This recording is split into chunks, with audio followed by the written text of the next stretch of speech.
Let's begin now with Lewis's The Four Loves. And remember that we've been talking about the likings and loves for the subhuman, what he calls epithumia. So that could be, for example, I love chocolate, that sort of a thing. And yes, when I was told I couldn't love chocolate, I knew I could.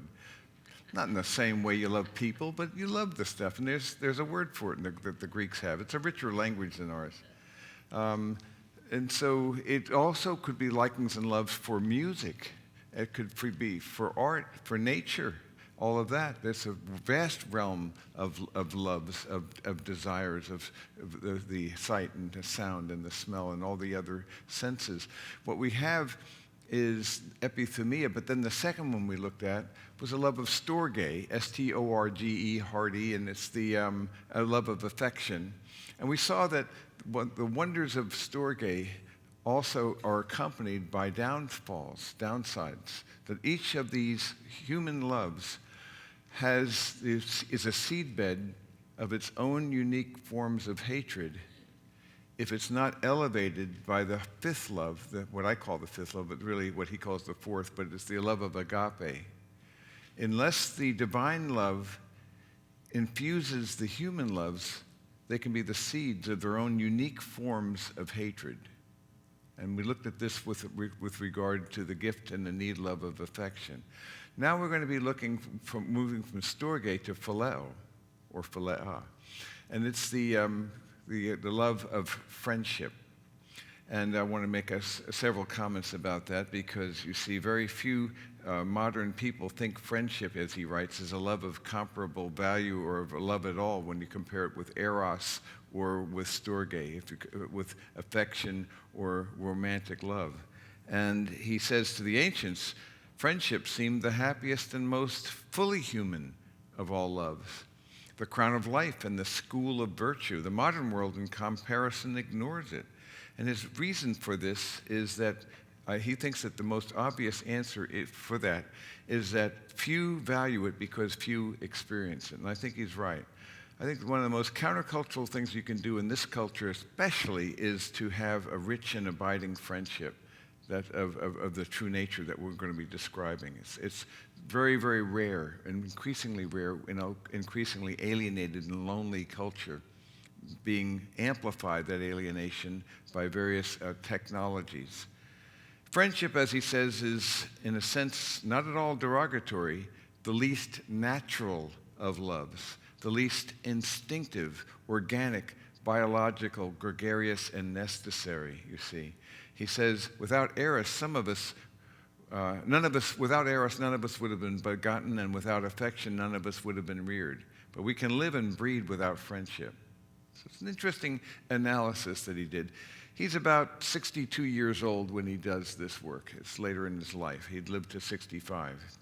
And he's really reflecting on a life of his own experiences you're going to be seeing. Him describing a beautiful description of what I saw Lewis loving in friendship. And I could see, and I would love to have been a part of that circle. One day, however, I'll get a chance to have an interaction with him, which will be very good. But in friendship is that luminous, tranquil, rational world of relationships freely chosen. Because in a storge affection, you don't choose the ones that you love. It's a different thing. These are freely chosen relationships. This alone, of all the loves, seemed to raise you to the level of gods or angels. And then came romanticism and the exaltation of instinct and the increasingly silly notions that he feels that he has to rebut. This is around 1960. It imposes on me at the outset, a very tiresome bit of demolition. It has actually become necessary in our time to rebut this theory that every firm and serious friendship is really homosexual. It's an interesting thought. You see, and what the idea, like David-Jonathan relationship and so forth, and it's a reductionism, and it's reducing this love and conflating it with eros, and it's not the same love at all. The way that they use it, those who cannot conceive friendship as a substantive love, but only as a disguise or elaboration of eros, betray the fact that they have never had a friend. I think that's what we're looking at here. They don't even know what they're talking about, so they have to reduce it to something that is a substitute for another. It's a diminishment. And of course, as we do that, our understanding of the world is diminished if we don't have a top-down perspective. When you have a bottom-up perspective, that is to say reductionism, then everything is reduced to instinct or whatever it happens to be, libido or whatever. But if you have a top-down vision, then you realize the truth that you are actually spiritual beings having this earthbound experience. So it's whether you're going to look at life from a top-down perspective, where the higher levels can explain and understand the lower, or whether you're going to have a bottom-up perspective where everything is nothing but this, and so it's reduced to the lowest common denominator. And so a biblical vision is top-down and inside-out. It sees it that way. He goes on to speak about love in this way, and friendship. Lovers are always talking to one another about their love. Friends hardly even about their friendship. Lovers are normally face-to-face, absorbed in each other. Friends side by side, absorbed in some common interest. You see, it's a common interest that connects them together. In each of my friends, he says, there is something that only some other friend can fully bring out. By myself, I'm not large enough to call the whole man into activity. Indeed, in a coterie of friends that you can have, the friendships that you have bring different aspects of you out. And so you become a different kind of person with a different person. And when that person dies, that thing that they evoked in you uniquely also dies with that person. When my father passed away, there were certain ways or responses and experiences I had no one else can evoke. So part of me died, that part of me. Does that make sense? That you can see how we can all see that we can be layered by people, and then when they're gone, we lose that. Now I see heaven as the great, not only relayering, but also new relationships, millions of people you haven't even seen, with whom you'll have a greater and more intimate relationship, even with the people you know best right now, which is a lovely thought. But he says, true friendship is the least jealous of the loves. Two friends delight to be joined by a third and three by a fourth. It's not something that can't be shared. It's something that can be shared. And it enriches the dynamic. And so each group of friends, we add one, say there were four people there and another one adds. It changes the chemistry, doesn't it? The dynamics. I was just at the celebration of my friend Len Sykes' 80th birthday. It was a complete surprise. He didn't expect it. It was at a Red Lobster where he meets this guy for discipleship, some one-on-one. So he had no suspicion that it would be a plan for him to meet some of the people that were closest to him in his journey of righteousness. And so we met, and there were 6 of us all together celebrating the life of this man, a life well lived. And in doing so, it formed a unique connection with some of these people I knew, but not very well, but it amazingly forged a connection because we loved the same things. It was an astonishment to see how rapidly it put together. In fact, we're following up now with some of these people whom I knew, but now I know in a different level. So friendship is a powerful thing. It's not jealous, it shares and brings out a reality that others do not.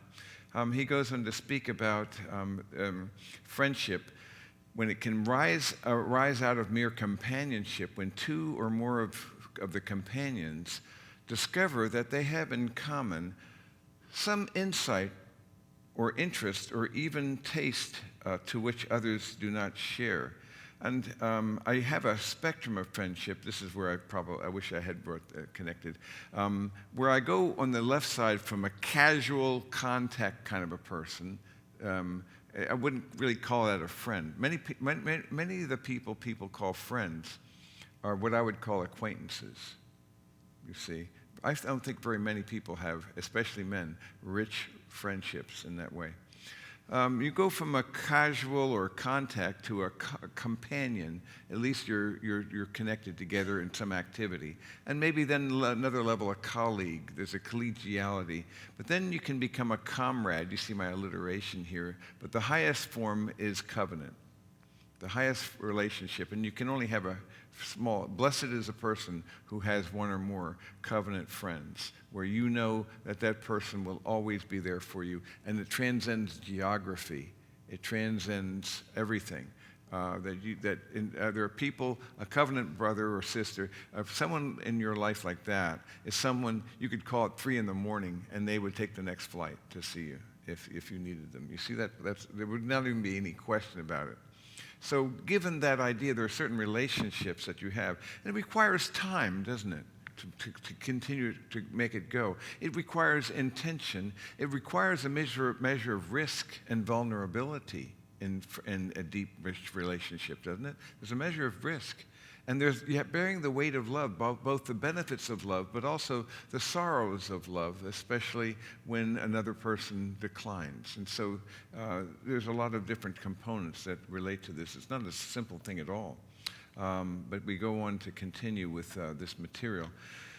That he says, the typical expression of opening friendship would be something like this. What?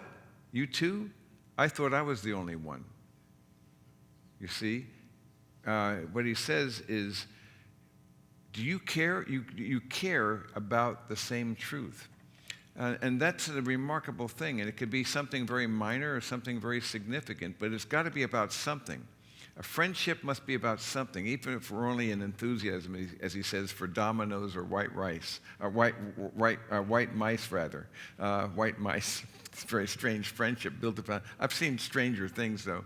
People whose friendship is because of the beauty of flowers, so botanical, whatever. But we picture lovers face to face, but friends side by side. Their eyes look ahead at the same truth. And so it's a very deep kind of a relationship that he describes. And friendship is utterly free from affection's need to be needed. It's not a need love in that respect. It's actually a gratuitous thing that's not necessary on an instinctual basis or for survival. It's something that's thrown up higher. It has a likeness to God by resemblance in its very nature.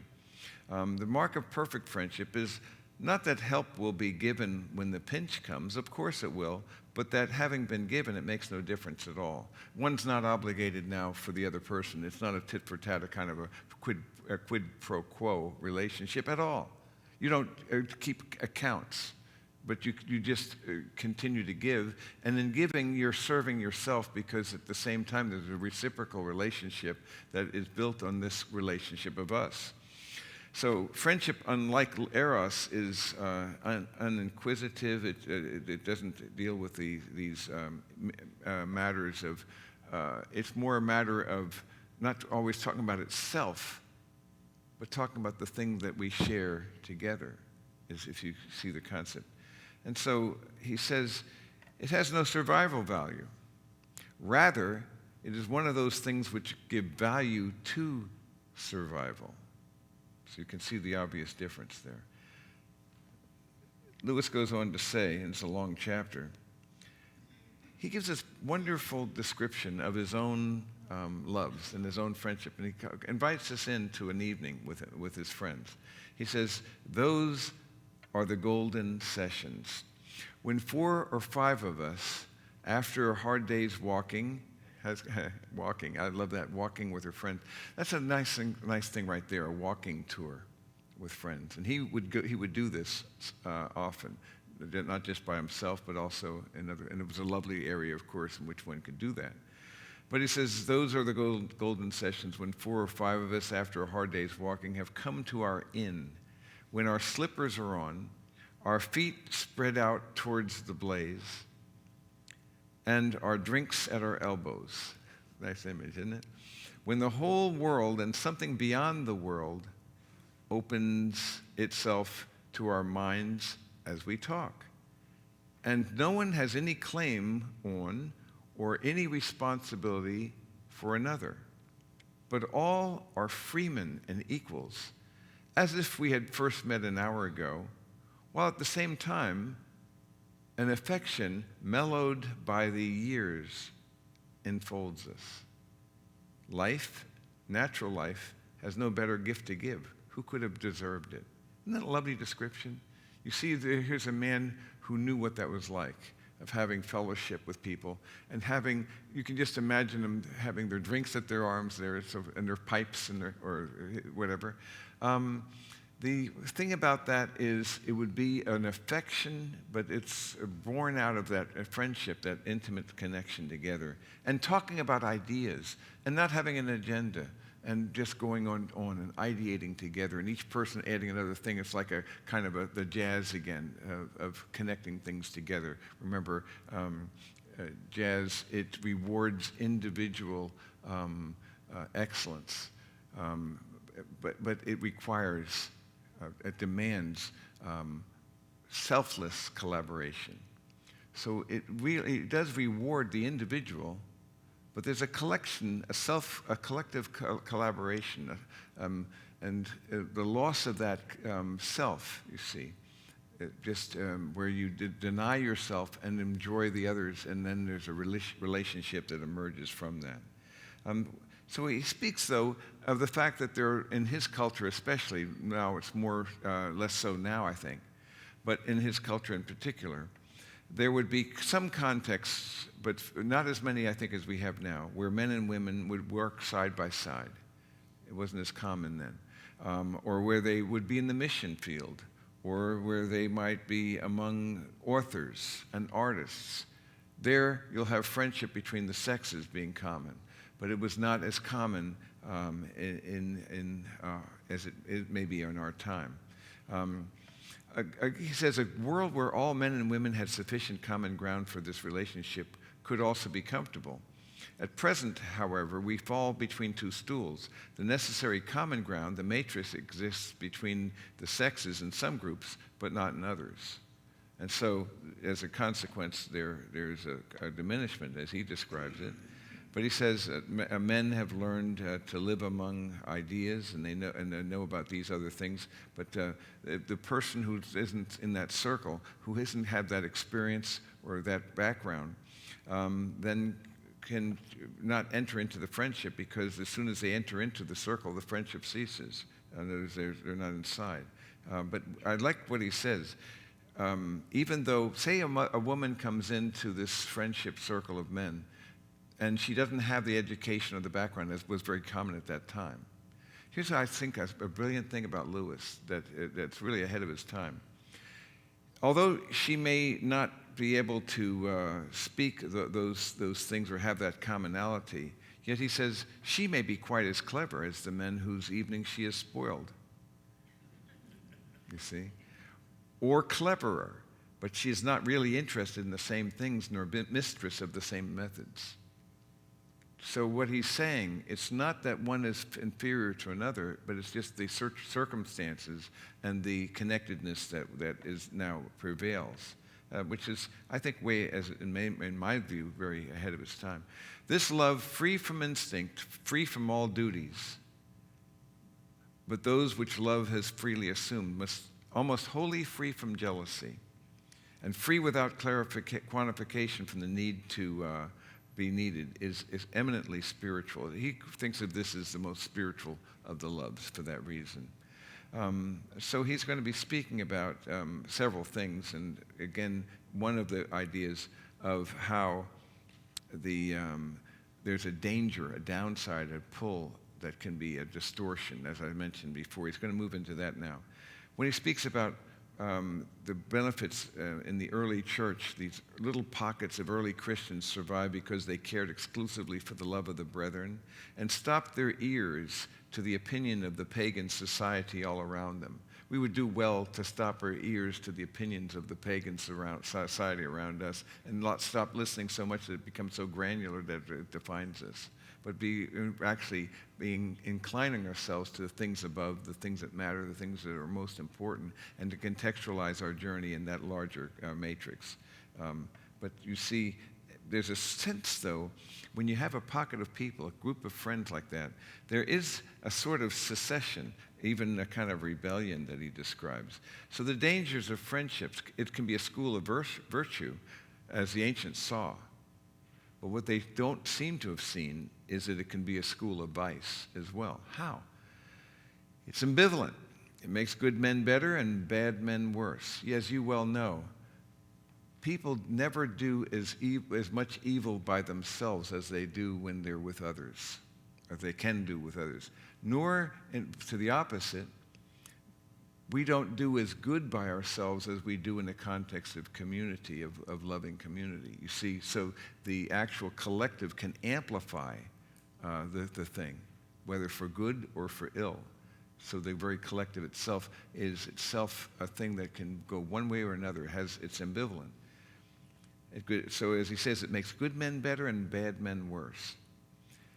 So being aware of the possible danger in these good relationships here. This love, like the other natural loves, has its congenital liability to a particular disease. The danger is that they can have a partial indifference or deafness to outside opinion, because they're focusing on these ideas of truth that really mean so much to them. And that can be justified and necessary, though it may lead to a wholesale indifference or deafness. There's a danger. The habit of not giving a damn grows on a class. To discount the voice of the peasant where it really ought to be discounted makes it easier to discount his voice when he cries for justice or mercy. So there can be a dangerous sense of superiority of the inner ring, of those who belong and those who don't belong. And that is an easy thing that we can see, and that can lead to a total deafness to the outside. So then you have a coterie, becomes a self-appointed aristocracy. And so there's a transition from individual humility to corporate pride, and it's an easy thing to do. Oh, we're part of that group, you see. And they even name themselves certain groups. So the souls, or whatever they call themselves.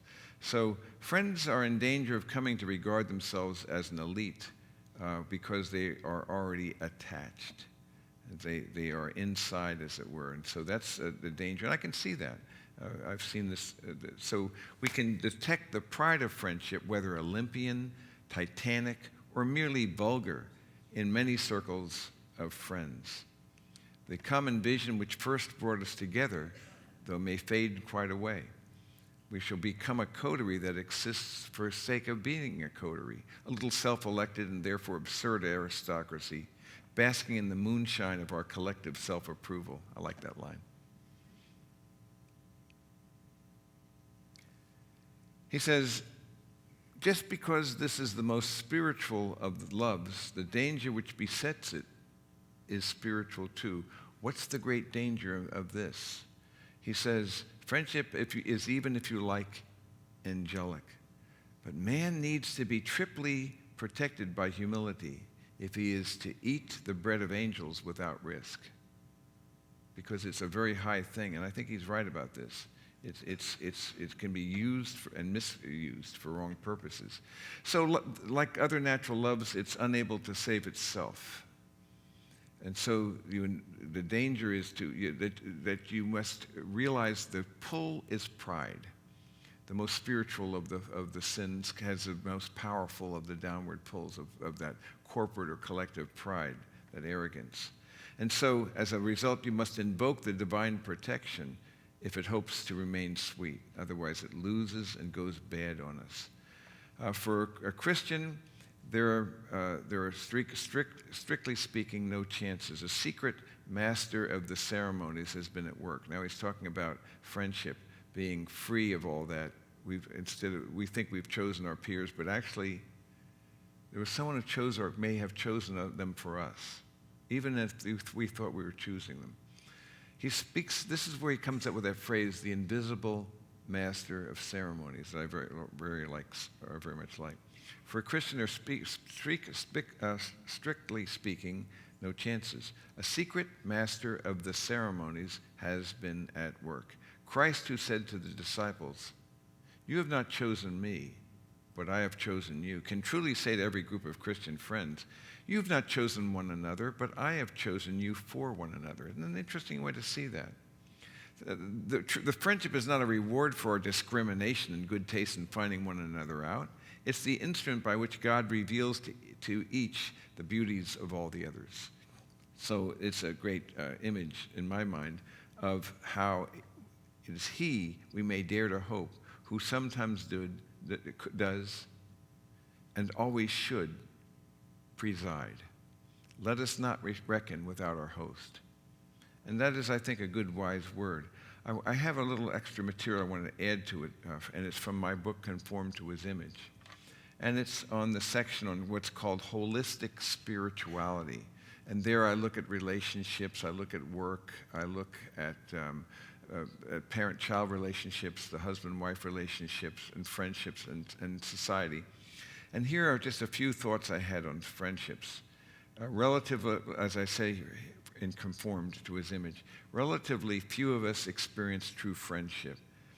There's a spectrum of intimacy that ranges from acquaintanceship to a companionship to untested friendship to the intimacy of established friendship. That's the kind of friendship that's tested by time and by fire.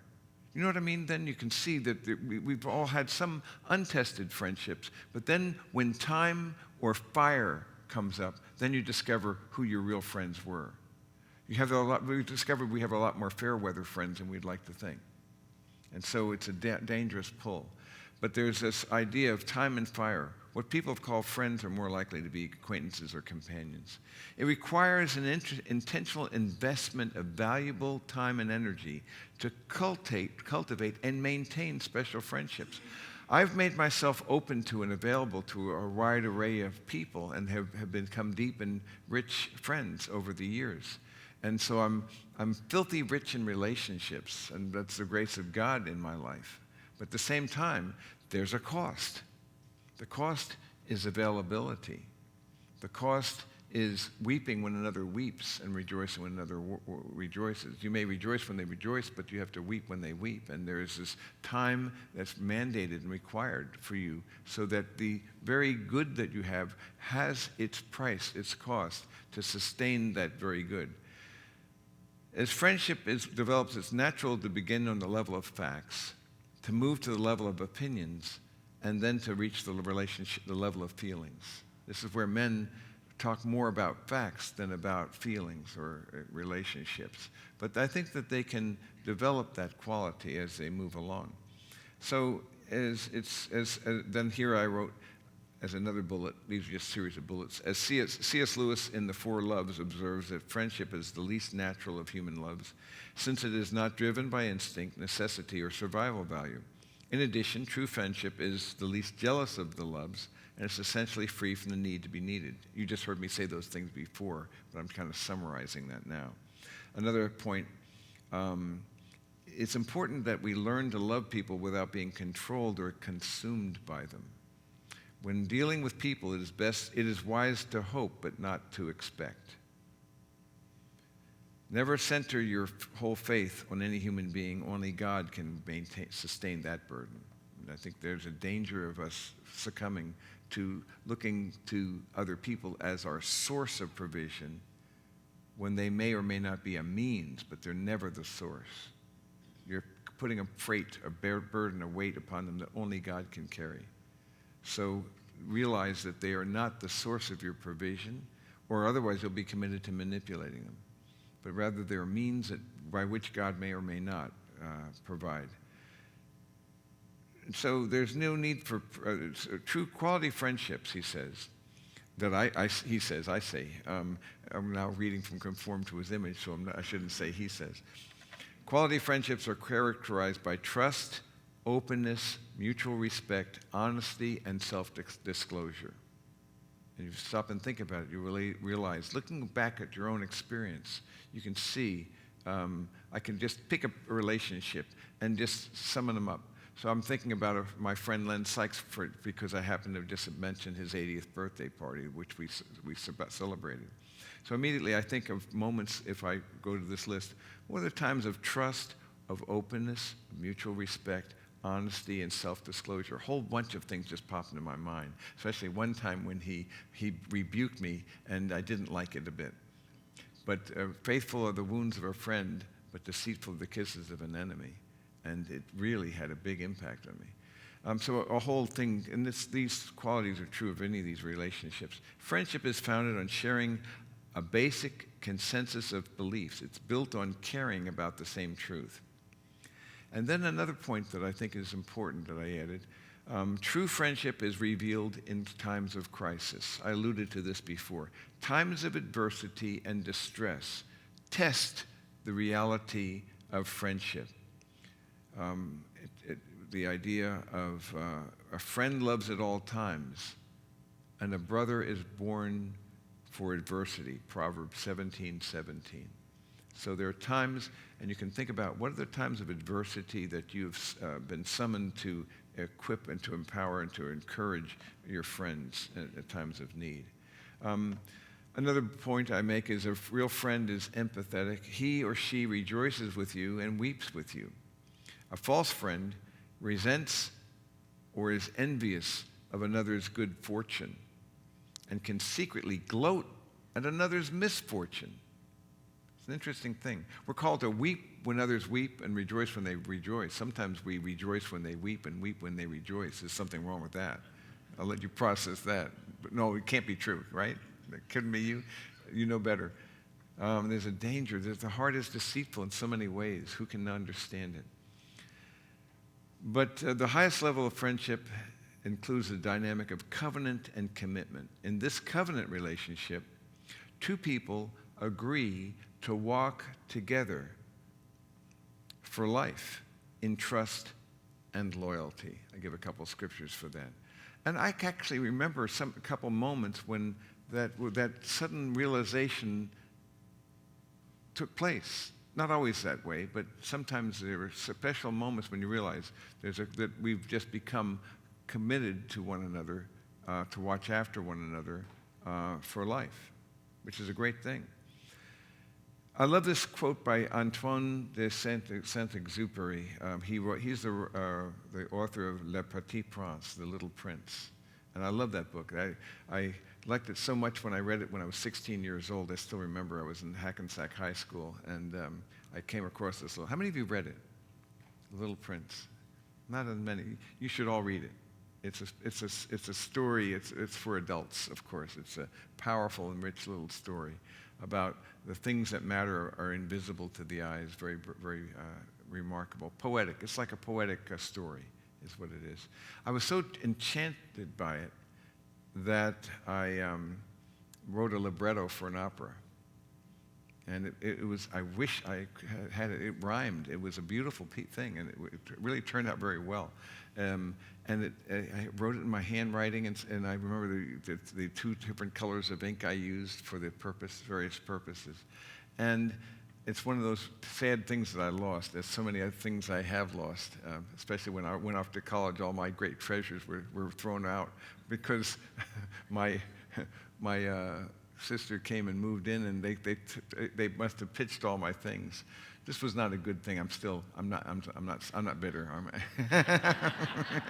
Lost my Lionel trains. I lost my chemistry sets. I had I had chemistry sets that were not just three drawers, three little panels. I had a 5-panel chemistry set.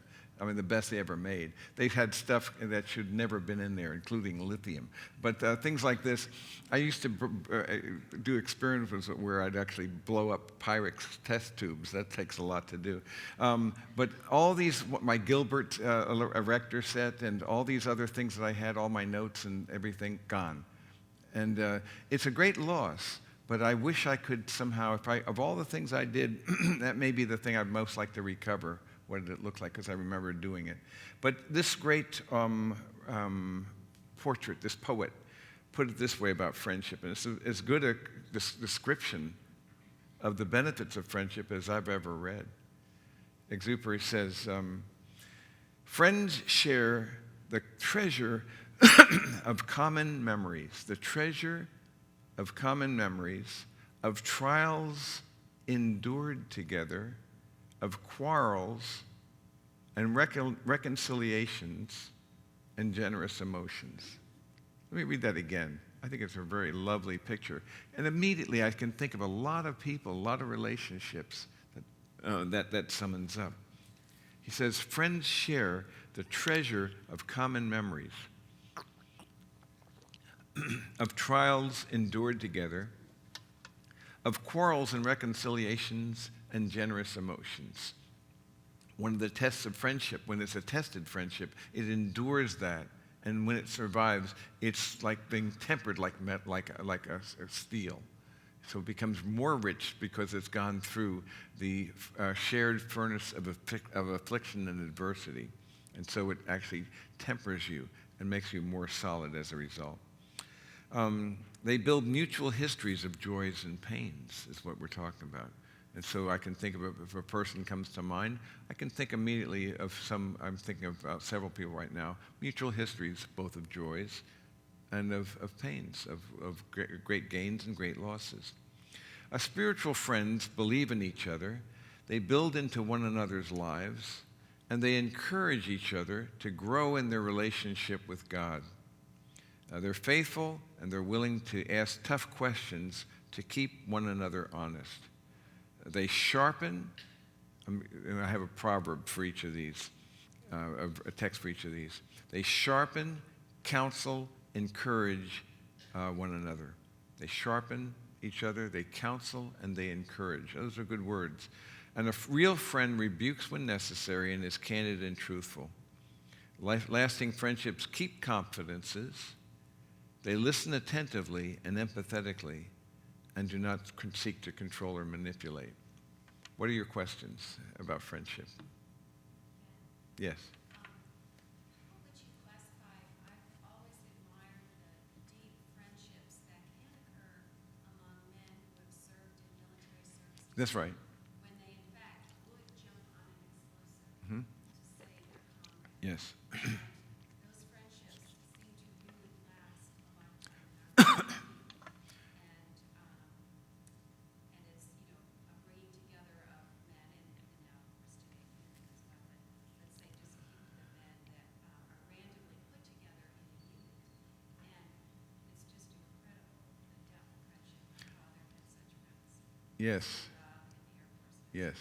I think that's often been the case for men. Sometimes their best friends of life are forged during times of military service, and where they're thrown together, but then there's a connectedness that takes place. I have a feeling that that was true of my father. I still see photos of him when he was in the Army Air Corps in the Second World War. He was a B-29 trainer, a pilot trainer. And his crew knew the people who went off on the Enola Gay, by the way. It was the same kind of plane, but they weren't the ones chosen. But I think that may have been his highlight, his best times. Because there's something together. I think about C.S. Lewis and Patty Moore. Patty Moore was a friend that he knew in France, and they were during the First World War. And they became so close that they made a covenant. If one of us is killed, the other will take care of the other's parent. Patty Moore died, and C.S. Lewis inherited Mrs. Moore and her child, and it was not a good thing. He almost wrote with a kind of a lilt in his step after she died. Yes, Steve.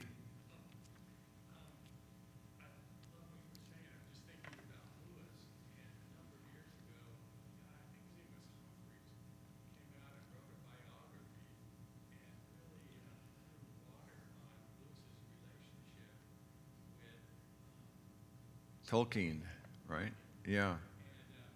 Jerry Root, who you've met, Jerry actually knew Tolkien's son, and Tolkien said nonsense. Yes. He said, I drove my father to visit Lewis every week. He died. Lewis was not doing well. And they were different.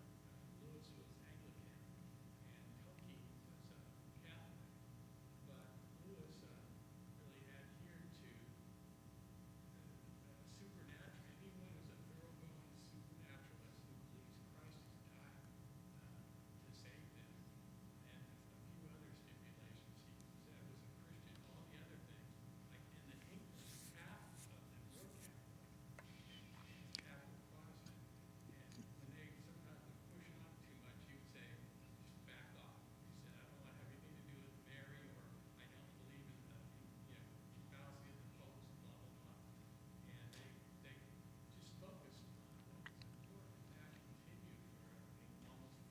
Yeah, it's amazing. About 40 years. In the essentials, unity, and the non-essentials, liberty, and all things charity, and they lived that out. And it is incorrect to say that there was this rift that Humphrey Carpenter, I think it was a fellow who wrote this book on Lewis, and it was really an inaccurate perspective. It was also inaccurate while Tolkien wasn't wild about the Narniad, the 7 books in the Chronicles of Narnia. That didn't hurt their friendship or anything like that. He didn't care for it as much. But he raved about the Ransom trilogy, about Out of the Silent Planet and Paralandra, and That Hideous Strength. Tolkien did appreciate that. So they had little differences, but they had greater connections, and you're absolutely right about this.